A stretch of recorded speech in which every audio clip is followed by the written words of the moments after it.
Isabela, olá! E aí? Já voltando aqui, certo?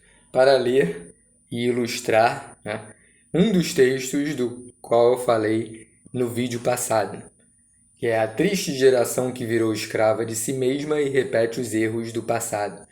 Foi escrito por Felipe Van Delsen, ele era um jornalista da revista Super Interessante, escrito na própria revista. Os jovens estão prontos a desejar e realizar o que eles desejam. Os desejos corporais obedecem às ordens de prazer sensual que eles são incapazes de controlar. Mas esses desejos são mutáveis e logo eles se cansam. O que desejam, o desejam com extremo ardor, porém logo se desinteressam como a fome e a sede do doente.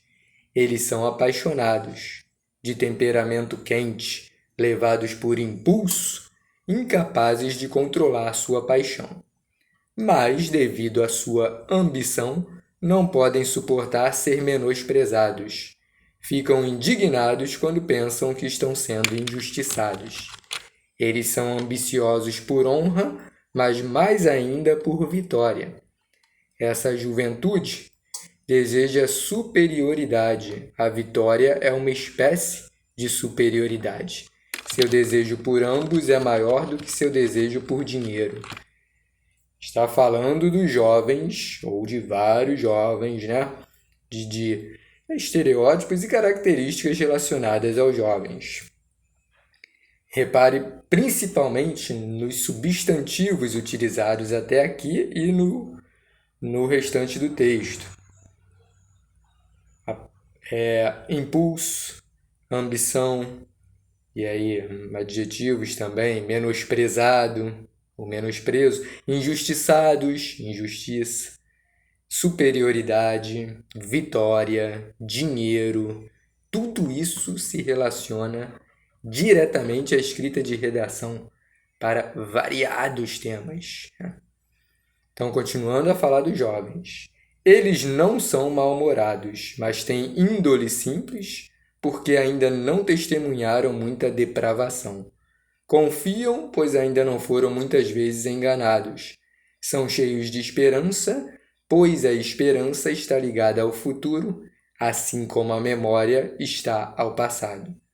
Agem de sangue quente, como aqueles que estão embriagados com vinho. Além disso, ainda não experimentaram muitas falhas. Para esses jovens, o futuro é longo e o passado é curto. Na manhã da vida, não é possível para eles lembrar-se de nada. Mas eles têm a esperança, o que os torna fácil de enganar. E eles são mais corajosos, pois estão cheios de paixão e esperança. A primeira, a paixão, os impede de temer, enquanto a última os inspira com confiança. Pois ninguém teme quando tem paixão no que faz, e a esperança de obter alguma vantagem inspira confiança. Olha o raciocínio, né?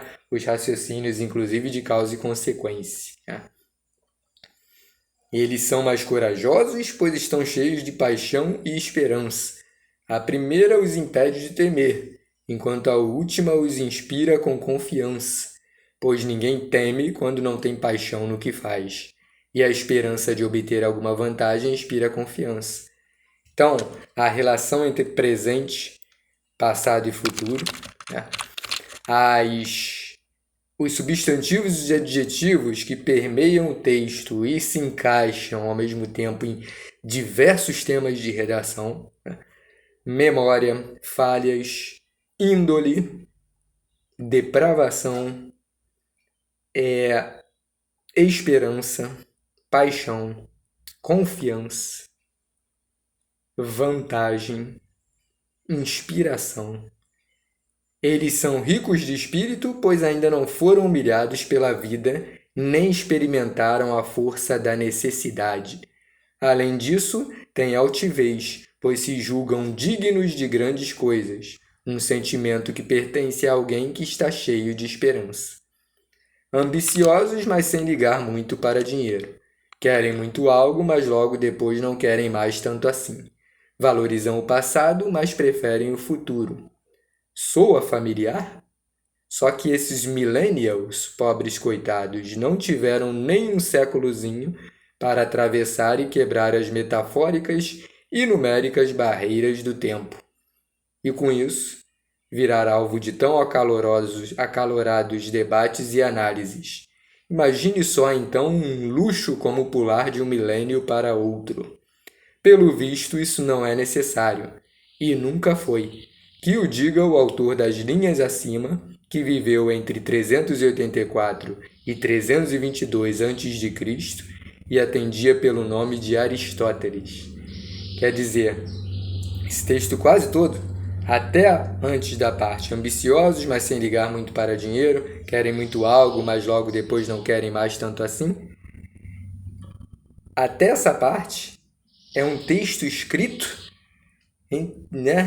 lá antes de Cristo, por um tal de Aristóteles, um dos filósofos mais citados em redação.